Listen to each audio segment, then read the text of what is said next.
Dans cette capsule, nous allons corriger un exercice Python sur le thème principal de la structure de contrôle et des mathématiques.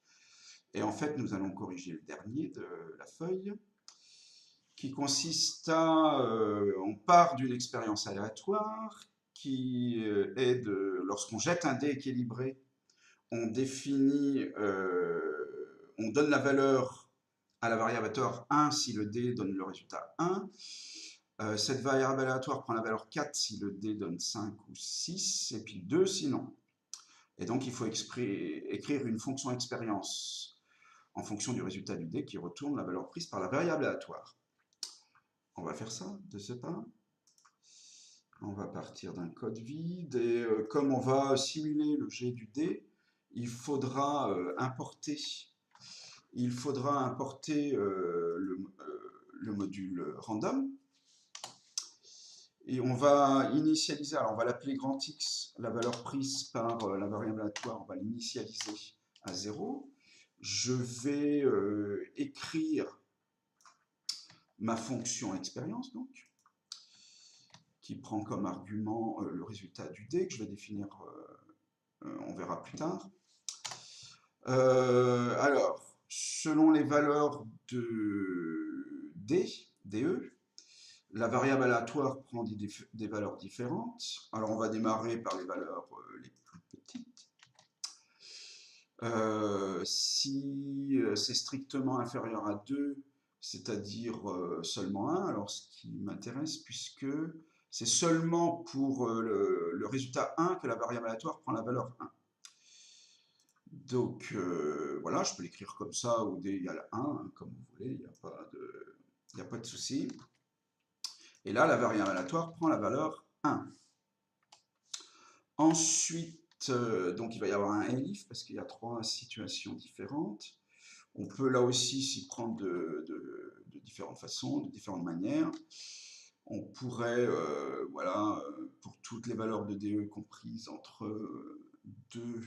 Alors attendez, le D donne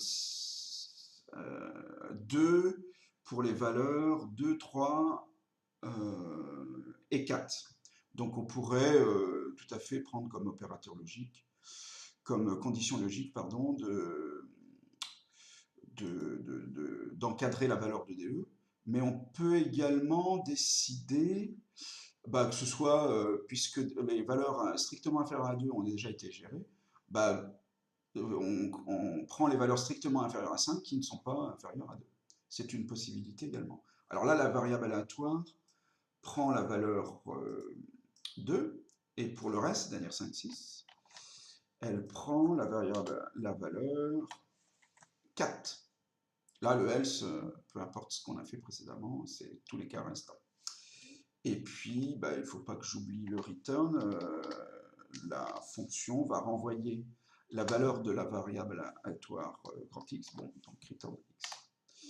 Voilà, et puis il faut que j'appelle tout ça.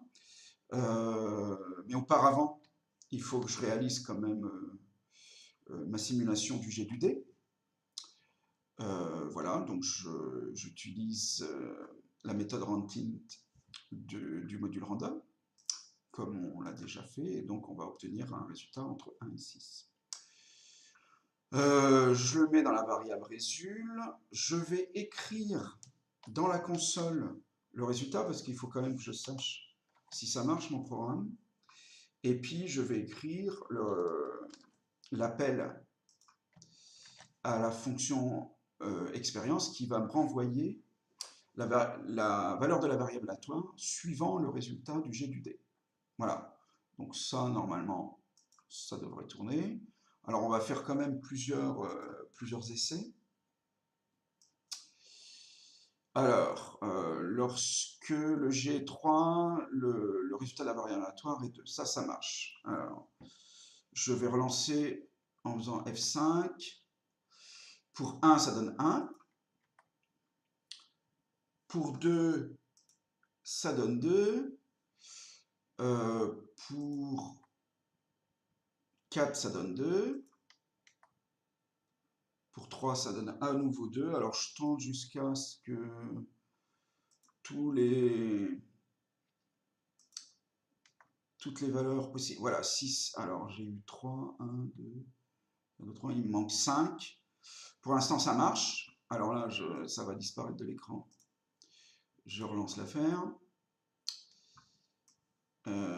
J'ai 4. Allez, je tente. Voilà, 5, ça marche. Ça doit donner 4 également. Eh bien, écoutez, ce programme marche. Ça finit la correction de cet exercice. Ça finit la correction de la feuille. Je vous dis à très bientôt.